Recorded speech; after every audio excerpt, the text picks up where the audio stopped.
If all has gone to plan, by the time of me recording this, a day before Thanksgiving, the day after Thanksgiving, or a couple days after, depending on when you're viewing this, somebody out there, multiple people out there, and maybe myself will be rich from the 3-game Thanksgiving slate, and we're trying to now not chase our winnings. We didn't lose. No, not chase our winnings on the Sunday slate. We're trying to just grow, return more profit, return more on that investment this Sunday for week 12. Ladies and gentlemen, fellas, I gotta tell you something.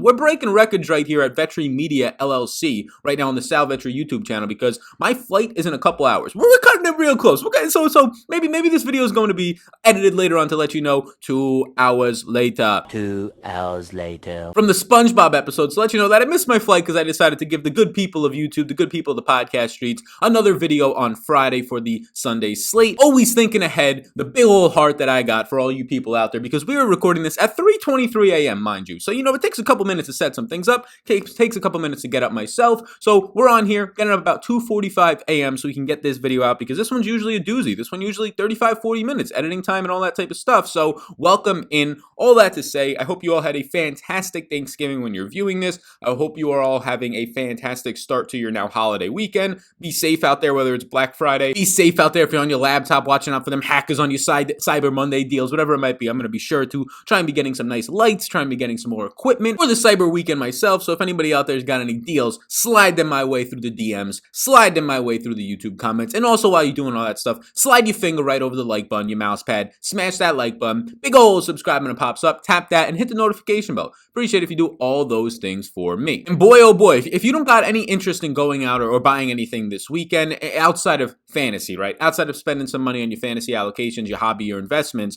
another investment you should be checking out is getting players' stocks. Yes, player stocks is an actual thing, and that is the sponsor of today's show, as you can see up above, Jock Market. And I have some huge news here about Jock Market. Jock Market is now available in the Android store as of Tuesday of this week. So they're now available on everything. Apple and your iPhones, if you Google Play Store and your Androids, go ahead, check it out. Jock Market is where daily fantasy sports meets a stock exchange. Yes, you can buy stock in players now. The whole goal here is you bid on somebody, you buy low, the stock market opens at 8 a.m. or the Jock Market, 8 a.m. East Coast time on Sunday, closes at noon. But then you could trade after that as well. You could just sell your shares, you could trade live. But the bidding process on the initial public offering, if you're not familiar, that is what an IPO is, when a company goes live, when these player props are going to go live, these players, their stocks are going to go live. That is when you can buy those stocks. And the whole goal is for their fantasy points to be greater than somebody else's that you don't have ownership towards, so you get more return on investment. So it's going to be based all off of fantasy points. It's going to be based all off of you being able to identify value, which, hey, if you play DraftKings, if you play SuperDraft, FanDuel, whatever it might be, if you're able to identify value, you know the guys that are underpriced, and you're going to know the exact same players more times than not over on Jock Market. Be sure to check it out today. You can check it out if you're a viewer from Canada, linked down below in the description. If you use the code SAL10, that is SAL10, you will get a $10 free play upon your deposit. So be sure to check all that out. Jock Market, the proud sponsor of this Final Thoughts Week 12 show. So let's get into this video now. We're going to start with the quarterback position. And if you're watching on the YouTube channel, you can see all my sheets are up right now. The quarterback position. Also, I will call out that I will not be live on this Sunday. There's like a 5% chance maybe I will be live depending on if my schedule changes. But as of right now, I plan to be traveling back on Sunday. I will not have access to any type of live streaming equipment. Maybe I'll do a live on Periscope. Maybe I'll do something quick and easy somewhere else in terms of a live stream. Maybe Instagram Live, whatever it might be. Maybe if we can get something to work on Periscope on Twitter. So just keep an eye out for that. But that one, dude, Saturday video comes out tomorrow. This will be the first time in 2 years I am not streaming for a Sunday main slate. But with that being said, we get to the quarterbacks, and look, it's looking like you pay up for the studs quarterbacks. Last week was the first week in a while, maybe the first week since like week 1 or week 2, where we were like, yeah, we can punt quarterback. You can play Taysom Hill. PJ Walker's on the slate. There's a couple other guys, like if Jameis Winston was going to open up, he was in the $5,900 range. A couple other guys that are cheap, right? And nobody really wanted to be playing. I mean, outside of Deshaun Watson, who had some ownership, wasn't getting as much as he should have. Nobody wanted to play Aaron Rodgers. He was our that one dude. He goes for 300 yards and 3 touchdowns. Now, he's not on this slate, but you have a lot of other studs coming back to the slate. Kylie Murray, Patrick Mahomes, Josh Allen, to basically name the guys that are $7,500 and above. And the only other guy above $7,000 on the slate is the rookie Justin Herbert, who is Mr. Consistent. He's basically becoming right now just as consistent as all these other guys up here. Doesn't have the ceiling and doesn't show it as often, I would say, as Kylie Murray. I would say that he has it, the 40-point performances. I mean, we just basically saw one, but he's consistently getting you out there. Like his worst performance is at 22 fantasy points. His average performances are now 25 fantasy points. He's just going going out there and he's absolutely murking people with his 300 yards per game, with his 7.7 yards per attempt, which if you take out the small sample side of Taysom Hill is basically right now going to be coming in for like tied for third on this slate. So it is a pay up at quarterback week. And I can talk about the mid-range when we get there, but we can start off with Kylie Murray, who's back on the slate at $8,200. He's going to come in with a 25.75 team implied total. You know what you're getting out of Kyler. 9.2 rush attempts per game, 62 rushing yards per game. The man is averaging over 30 fantasy points per game, and he is currently on pace to outbeat the record-smashing, record-shattering pace last year of the 2019 Lamar Jackson fantasy football season. Kyler Murray is looking to beat that this year, which is just pretty preposterous and insane. He's not getting sacked right now, with just a 3.5% sack percentage is the lowest on the slate. Obviously, him being mobile is going to help that out a lot. 7.5 yards per attempt, 264 yards per game. I like Kyler Murray right here, and do not be scared of this New England secondary. Whether it's Stephon Gilmore dealing with injury and just regressing this year, getting older, they're looking to trade him. The Patriots are not looking to trade fantastic players for no reason. That usually means that their dip is coming in a year or two, if not immediately this year. J.C. Jackson has been fine, but he has not been as outstanding as he was the first 5-6 games of this year, and as he was last year, and they were able to hide him a little bit more when Gilmore was doing fantastic. So Kyler Murray, stacks with Hopkins are your clear-cut ones, and then Christian Kirk would be your secondary option, as he just is never going to be expensive. Run back options on New England, and I don't want to bury the lead on some of this stuff, but guys like James White with no Rex Burkhead, right? You still have some of the wide receivers. Damiere Byrd having a career game last week with 130 yards. You can go back to Jacoby Myers if you want to get the flop lag game out of him, meaning now he won't be owned this week, and he'll basically be a very similar play as he was last week. He just didn't have a good game last week. So Kyler's in play for me, and he is a yes, and I don't think it's aggressive to make him a yes because of the fact that his rushing upside, literally this year, he is averaging on the ground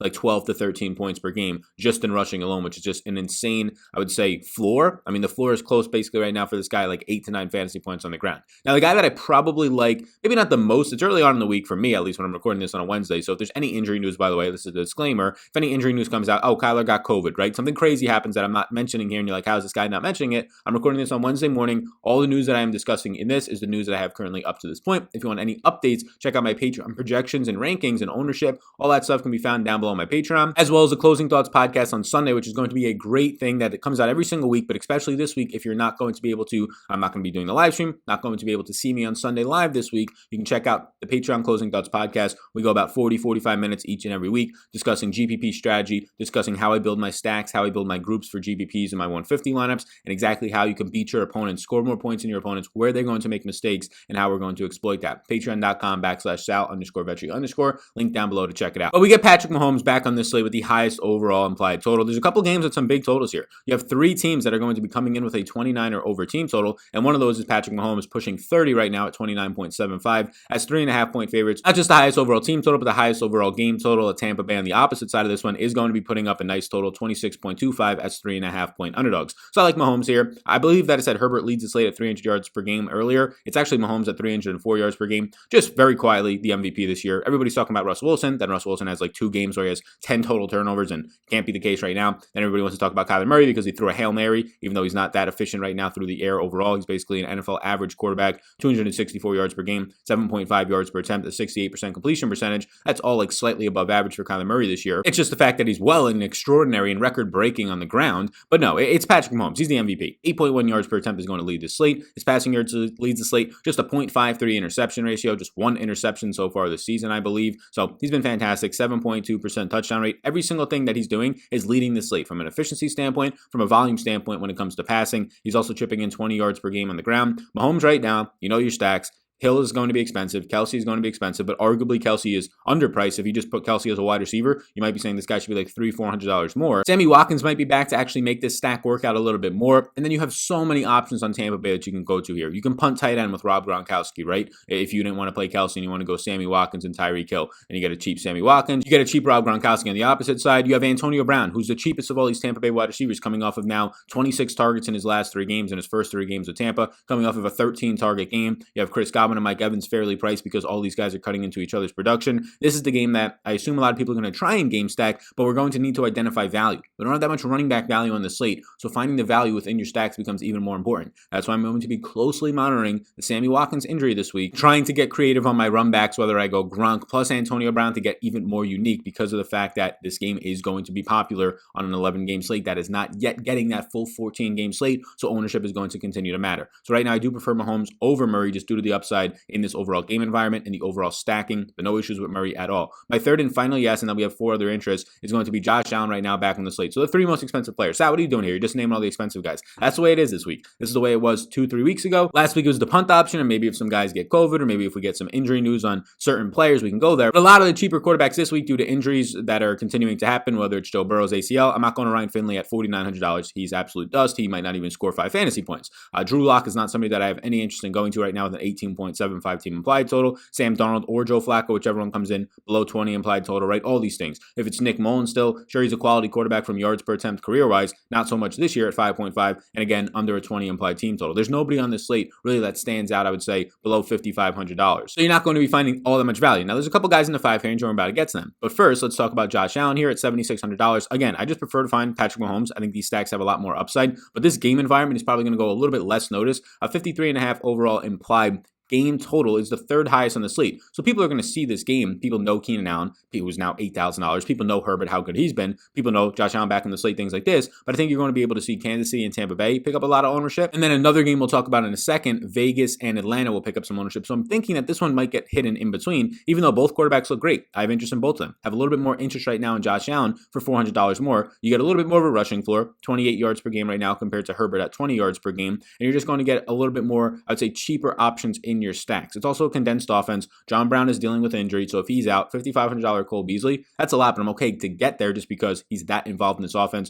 multiple 100-plus yard games. And then you know what you get out of Steph Diggs on the top end, who I much prefer this week, Steph Diggs in his matchup versus Chargers secondary, where we used to think Casey Hayward was good. I used to think he was good. As a Packers fan, I was like, we let him go for nothing, right? He goes over there and he's an absolute ball hawking shadow quarterback, lockdown guy. He's actually really bad right now. Like he might be playing for his job right now. That's how bad he is. So there's nobody there that's going to be able to stop Stephon Diggs. Nobody's even going to be coming close. No Derwin James, obviously, in the secondary due to his injury at the beginning of the year in camp. So I think that Stephon Diggs is one of the best wide receiver plays, if not the best wide receiver play in the slate this week. So pairing up with his quarterback makes it a little bit easier to want to get there overall. 29.5 overall implied total, basically tied with the Chiefs for the highest on the slate right now. Not throwing interceptions, not being sacked at all this year. Josh Allen averaging 7.2 rushing attempts per game is 3rd highest on the slate for a quarterback. My primary stack depends on if John Brown is healthy. If we're getting news that he's not practicing all week and he's got a game time decision and we don't know if he's going to be healthy, then my primary stack would be Steph Diggs and Cole Beasley. If John Brown is definitely healthy, he's a totally different player for this team. It would be then for the cheaper Steph Diggs plus John Brown, running back with whoever you want on the Chargers. You have a lot of options there. Punt tight end with Hunter Henry if you can't afford Keenan Allen seems like your best option. Now we get into a couple interests I won't spend as much time on, but Justin Herbert on the opposite side of that game. We like targeting quarterbacks who have nice team totals and are going to be underdogs in a high-scoring game, and that's what these next 3 out of 4 quarterbacks are for me. Herbert, a 5.5-point underdog. He's going to have to be chucking it. Expect him to throw somewhere around 40 times in this game.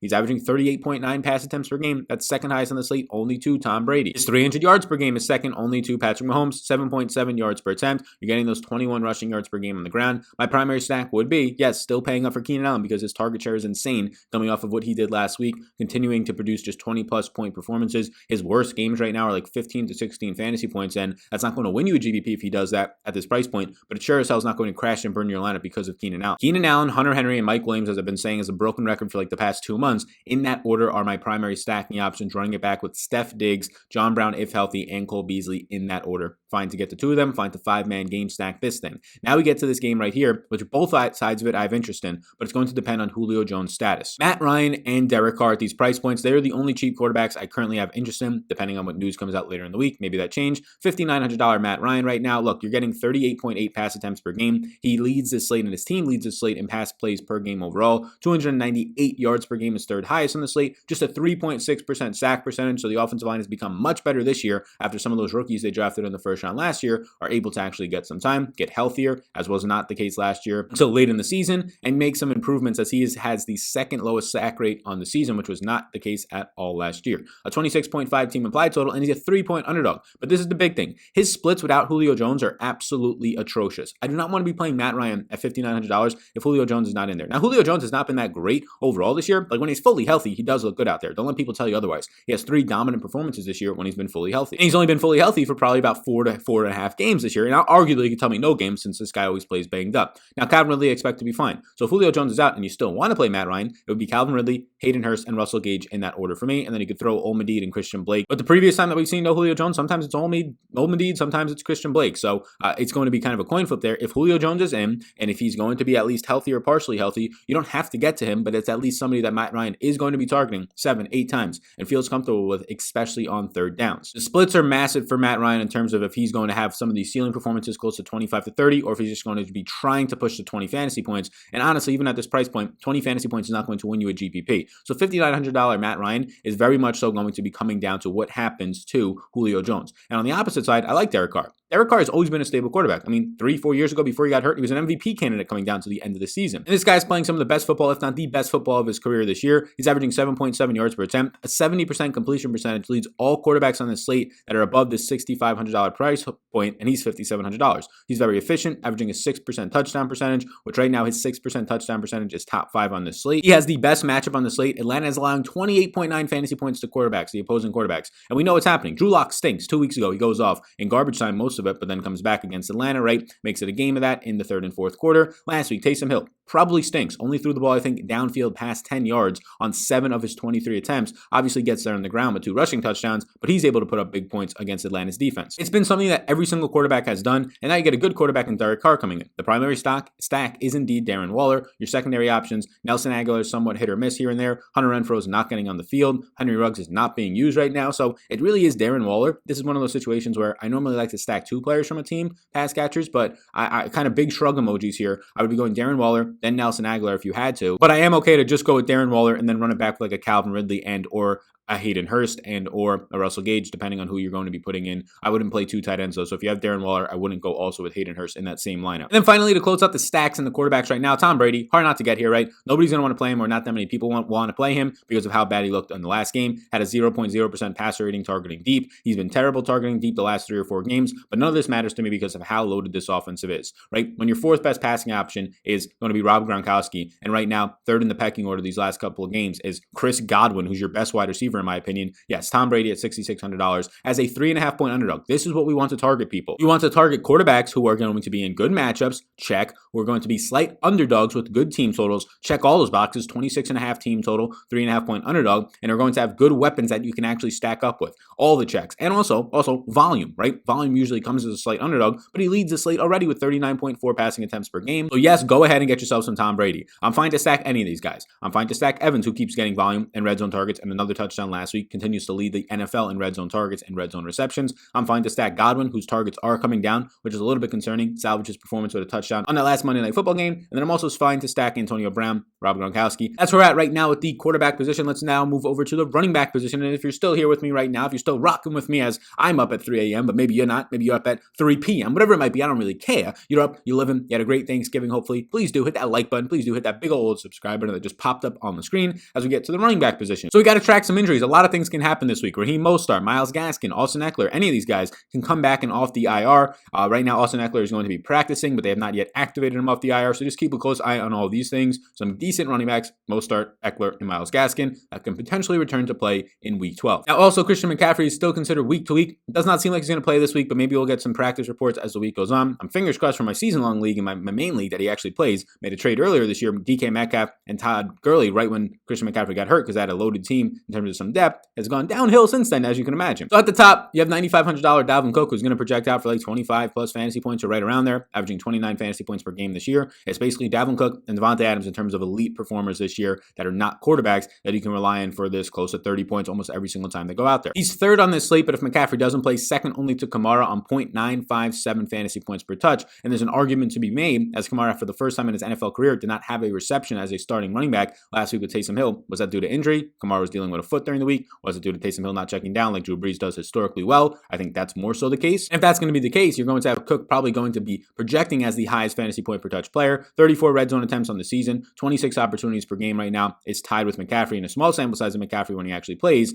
He's seeing more opportunities per game right now than Derrick Henry. I think he's seen 30 plus opportunities in 4 straight games. Yes, even at this price point, Dalvin Cook is still a yes. The concern is that you have to play expensive quarterbacks this week, or at least I think that's where a lot of the upside is. If you're probably not playing Derek Carr, you're probably going to have to pay $6,500 plus or $7K plus for most of your quarterbacks, if not $8K. So then playing Dalvin Cook makes it really difficult because there's not as much value. So if you didn't want to get there, I think then a huge teardrop drops off to the guys that I like next. I like Josh Jacobs against Atlanta here. Again, if you want to be targeting, if you want a recipe for success in the long term. Now, obviously, pass catching running backs will help you out. Jacobs gets like 3-4 targets maybe in the game, so obviously not great, and those aren't going to be high upside targets like with the opportunity to have yards after the catch. They're like checkdowns for a couple of yards. Targeting some of the favorite running backs that have high team totals against bad defense is probably the way you want to go. Atlanta gives up the most points to the running back position as well. This is going to be virtually the highest overall team total on the slate with a 3-point favorite. Those things will get you well. And then if you get volume out of that, 23 opportunities per game, 20 on the ground, 3 targets per game, 41 red zone attempts is second only to Derrick Henry on the slate. Yes, Josh Jacobs, I like a lot in this spot. Nick Chubb for $100 less. I like both Cleveland backs, as you're going to notice on this screen. Sal, how can you like both Cleveland backs?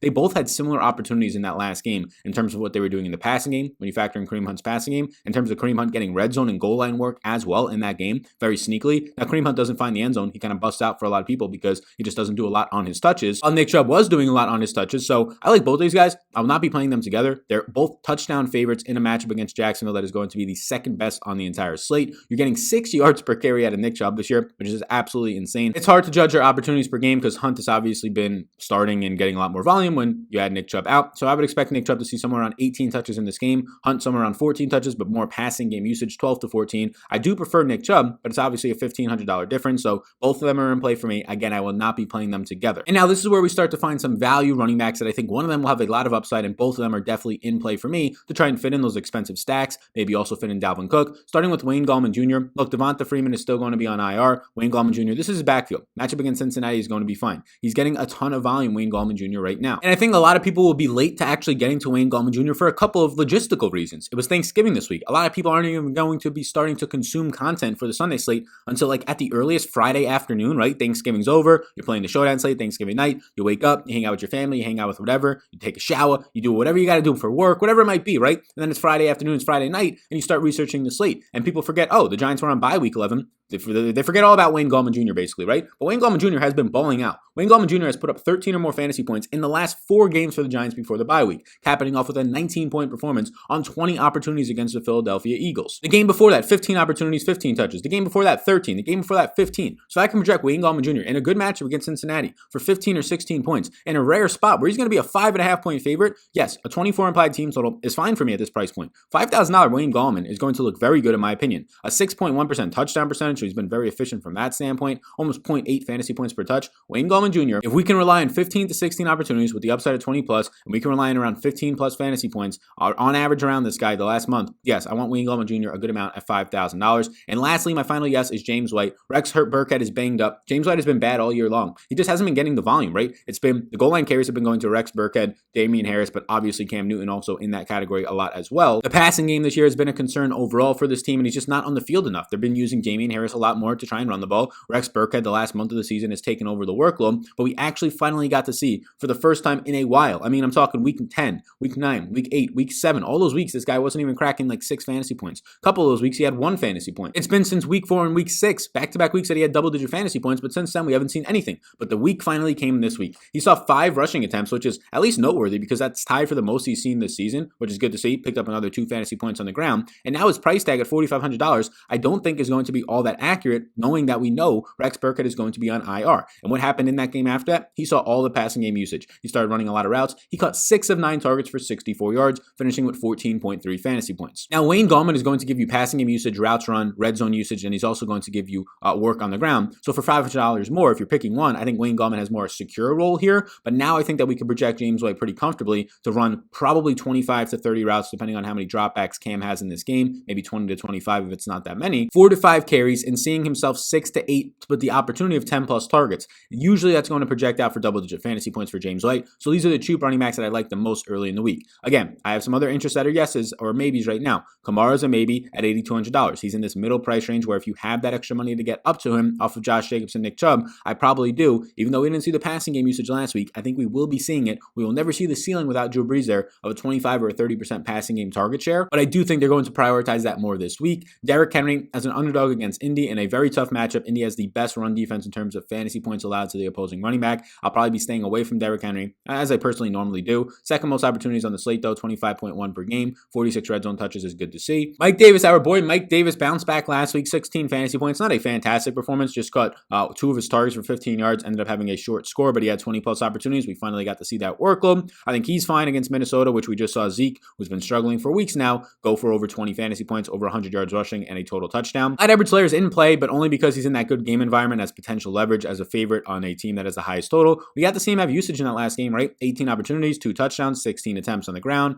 So that was good to see for Clyde Edwards-Helaire. Again, at 6,400, it's still not fluky, but it's still kind of tough to really want to go all in on that. It's just the game environment is so good. James Robinson continues to see a lot of work. He's in play. Kalen Ballage against Buffalo is a nice spot. Buffalo has really struggled this year against the run. Kalen Ballage is taking on this workhorse role. Kalen Ballage got hurt in that last game, such as something to monitor, but he still came back and he ended up seeing 23 overall touches and he ended up seeing 25 opportunities. I mean, back-to-back weeks now, 5 plus receptions and 6 plus targets. And in that last game, 7 receptions on 9 targets for 27 yards. This man had 25 opportunities and scored 14 fantasy points. Like, Kalen Ballage is not good by any means, right? This is his yards per attempt since becoming a starter. Week 10, 3.8 yards per attempt. Week 11, 2.8 yards per attempt. And that was in a decent matchup against the Jets as a big favorite. Now he's going to have an even better matchup against Buffalo. I think he's going to continue to see the workload. Obviously, just keep in mind that if Austin Eckler is going to be active, we're not playing Kalen Ballage. So Kalen Ballage is a borderline yes for me based on his volume right now, and he's going to be in play in cash in my opinion. And then Salvon Ahmed, I prefer Wayne Gallman. I prefer James White because Salvon Ahmed, I don't think his workload is going to be 100% secure this week. There's also a chance that Myles Gaskin comes off the IR this week as he's eligible to at least return after the 3 weeks. Salvon Ahmed did see passing game usage though. 5 catches on 6 targets, 31 yards, scored double-digit fantasy points for the second straight week in a row. Ended up seeing in that game 18 opportunities and 17 touches this past week. I think he's a good player. He's a 7-point favorite, so that gives him upside against the Jets. He's going to be in play as another cheap option at the running back position. But again, I do prefer Gallman and James White. Now we move over to the wide receiver position, which I will say right now, please do. If you have not already, check out my Patreon, link down below. You're going to get a ton of information over there, especially if you are somebody who loves the Sunday morning live streams, which there's usually 1,200 to 1,500 people in those bad boys.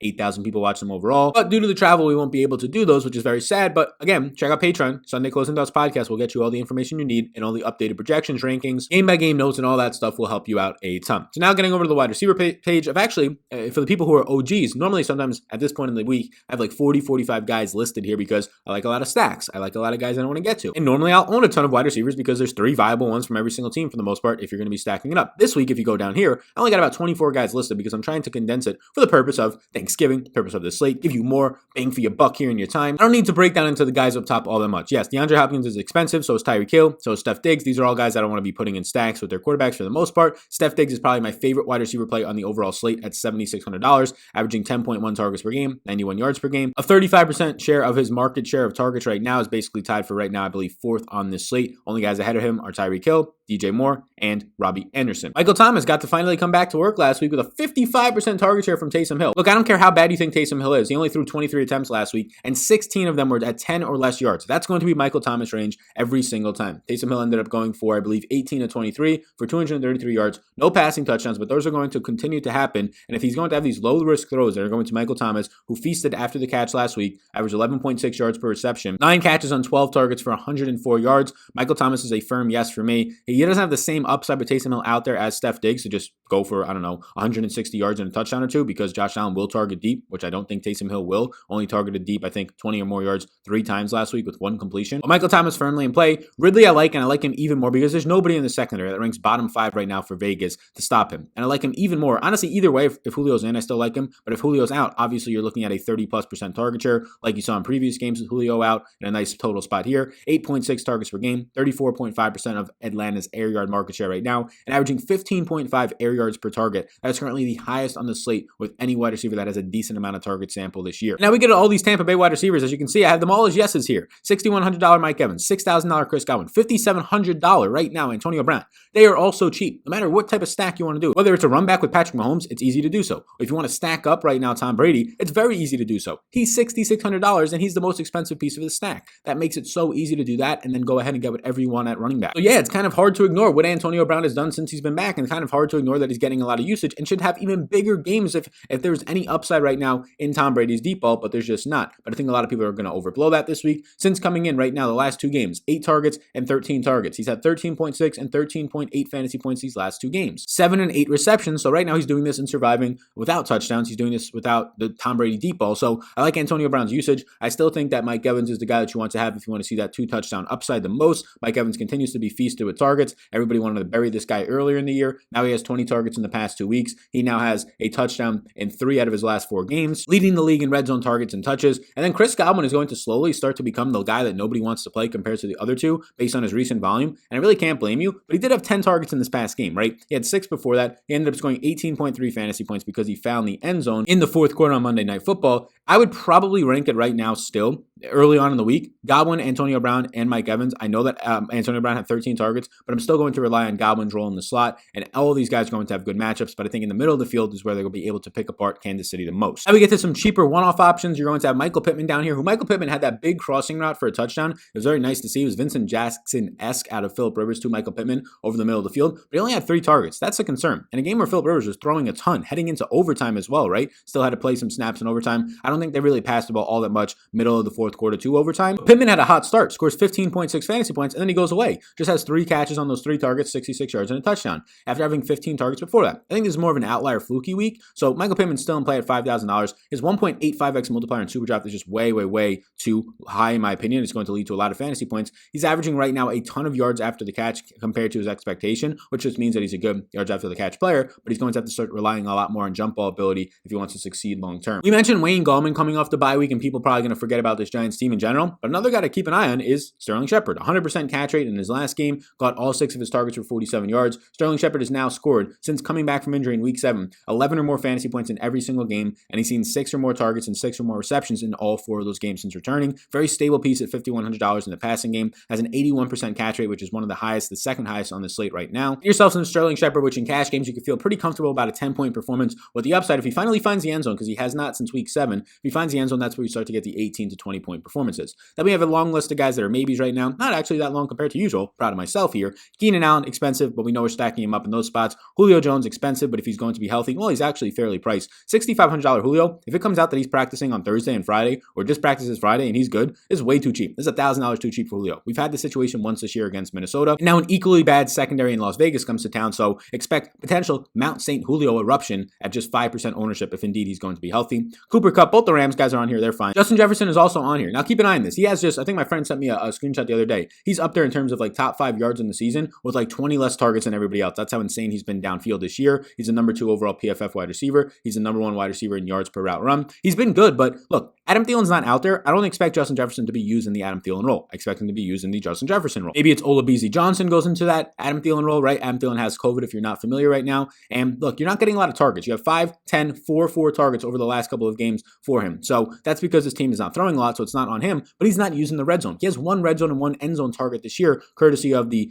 John Daigle live stream that he does. I believe it's on Wednesday nights, Tuesday nights for fantasy football free agency. He took some questions. I ended up peeking in and taking on that nugget from him. So shout out not Jay Daigle on Twitter if you want to follow him for even more and great information from Roto World. But right now you're having, I think it was like 16, I'm sorry if I'm wrong, 16 or 17 red zone and end zone targets for Adam Thielen, just 1 for Jefferson. Now maybe that changes, right? Maybe they start to say, okay, Jefferson, we're going to use you more in the red zone. Now Adam's not going to play for the next 1 to 2 games, but I don't feel too confident in that right now.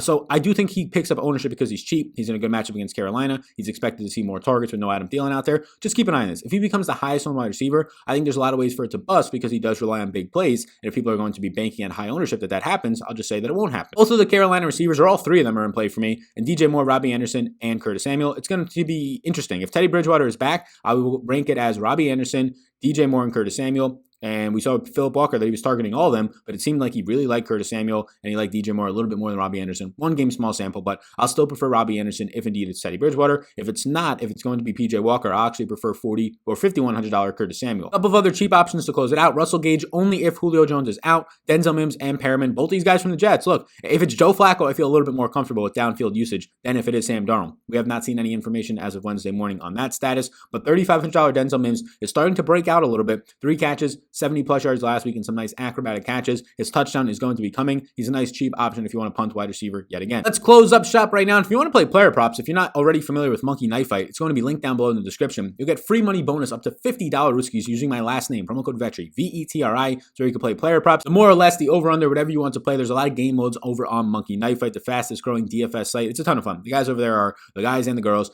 They're intuitive. They are innovative, and innovative is lightly in an understatement for what they're doing over on Monkey Knife Night Fight right now. You can get some of these tight end props and overall players over there. I think you're going to see a lot of upside in the Tampa Bay props for those receivers this week. The market's depressed based on what Brady did last week, but now it's a new week, a fantastic spot, and they're going to have to probably throw 40 to 45 times. So check out Monkey Night Fight today. Promo code Vetri, VETRI, get you that deposit bonus up to a $50 Rooskies, free money. So be sure to take advantage of it. Now we get to tight end. I like the good tight ends. I like the good tight ends that I can put into stacks. And we luckily have that this week after we had it for the past 2 weeks, not at all. So Travis Kelce back in the slate. $7,000 is expensive. Probably lower his ownership to an extent. Probably still comes in around 20% owned. So I'm fine getting to Travis Kelce. I like Travis Kelce. I can't say anything bad about the guy who is the most consistent tight end, averaging 21 fantasy points per game. Nobody else is within like 7 points of that at this point. 9 targets per game. He's gone over 100 yards, I believe, now in back-to-back games. There's not much to say about Travis Kelce. Get him if you can afford him. But Darren Waller is to discount Travis Kelce. Darren Waller is $6,000. He's nowhere near as consistent because he doesn't play with Patrick Mahomes. He's just not as good as Travis Kelce, although he's pretty similar, I would personally say. His speed score is absolutely insane. And Darren Waller 2 weeks ago, for the first time, had less than 5 catches in his career over the last 2 years. He ended up having this insane streak of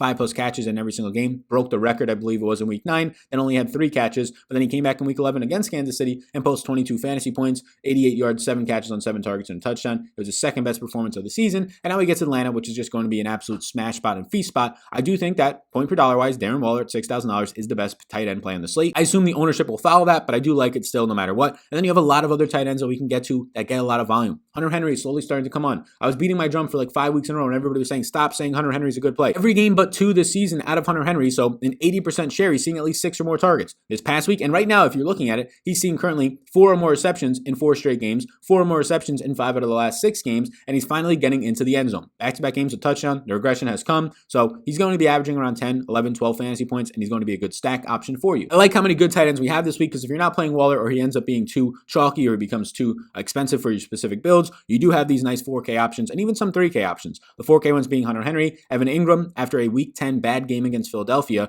Good linebackers there in Philadelphia. They cover the tight end pretty fine. Now he gets the ultimate bounce back spot off the bye against Cincinnati here. We like these Giants players. Wayne Goblin, Sterling Shepard. Don't really want to stack it all up, but I do think it's a decent, really cheap stack if you want to go Sterling Shepard, Darius Slayton, Sterling Shepard, Evan Ingram. But everybody might be sour on Evan Ingram's performance before the bye week. It wasn't that good, right? He was coming off of 3 straight games of 11 or more fantasy points, coming off of 3 straight games of 9 or more targets and 5+ receptions. Then he goes out there, 2 catches, 15 yards on 3 targets. Then the bye week comes, so a lot of people are probably not going to want to get back to him, especially in the same price range how good Hunter Henry has been playing the last 2 to 3 weeks. So Evan Ingram at $4,500, definitely in play for me. And then my final yes is going to be Haydenhurst. I like him a lot more if Julio Jones is out. There's another guy who busted last week, right? It's going to be very similar to the Evan Ingram comparison. Haydenhurst was seeing 7 or more targets in 3 straight games, 5 or more receptions in 3 straight games, scoring 10.5 and more fantasy points in 3 straight games. And then he comes out, 0 overall catches against New Orleans on 2 targets, puts up a goose egg, right? I don't expect that to happen again based on how much usage this guy has, especially if you're going to see Julio Jones miss. Either way, I like Haydenhurst at that price point to bounce back at $3,900 as he is now, I believe, at his lowest price point of the entire season. Seems like a pretty damn good bounce back spot. Rob Gronkowski in your stacks with Tampa Bay or run backs with Kansas City is firmly in play. Seeing 5 targets per game, 11.5 yards per reception is the second highest on the slate, only behind Mike Gesicki. Now, Mike Gesicki I have on here, and I was hoping that we might actually see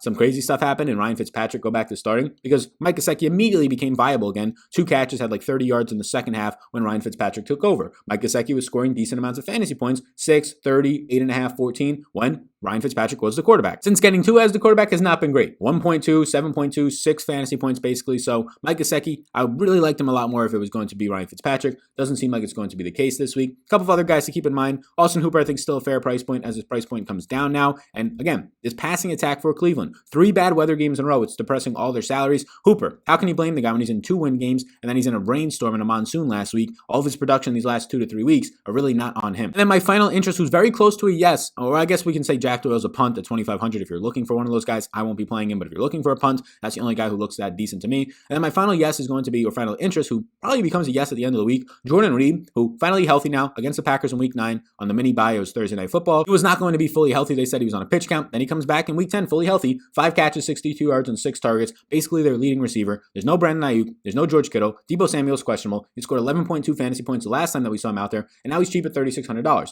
The only time that he's played another full game without injury, 7 catches on 8 targets, 50 yards, and 2 touchdowns, is a very high overall targets per route run because he's a good tight end. We're actually going to make right now Jordan Reed a yes on this show to close out the week. He's the cheapest tight end that I would go to with confidence. Jordan Reed at $3,600. So a lot of tight ends this week, a lot of ways to get them in your stacks, a lot of ways to pay up for them. Travis Kelce and Waller, a lot of ways to punt them, right? Jordan Reed we just talked about, all the way at the bottom, Jack Doyle if you really are feeling frisky. So thank you so much for tuning into this video. This is the Friday video. And as of me right now, at 3:30 in the morning or 4 a.m. right now, I'm tired. We just ended up putting together 9 pieces of content in basically 2 days and 2 in like a third day if you're counting this morning. So thank you so much, everybody, for tuning in. Hit that like and subscribe before you go. Leave any comments with any questions you might have. Follow me on my social medias at Sal Vetri DFS on Twitter, Sal_Vetri over on Instagram. Check out my Patreon link down below, patreon.com/Sal_Vetri_ to check out all that I have to offer over there. I appreciate you all in advance. You all rock so much. I'll see you all in the next one. No Sunday live stream this week, so the Patreon Closing Thoughts podcast becomes even more influential for the people that want to take that extra step in their DFS game to get above their competitors, get their questions answered, but also learn a new process in how to beat your competitors and just score more points than them. Seems simple, but there's a lot of ways to actually do it and do it wrong. So be sure to check that out on Patreon, link down below. Thank you, everybody, and I'll see you in the next one tomorrow, Saturday. That one, dude, for week 12 comes out, and then we restart the week with some live streams and some shows on Monday. Best of luck, everybody. Peace out, gang. See you in the next one. You all rock.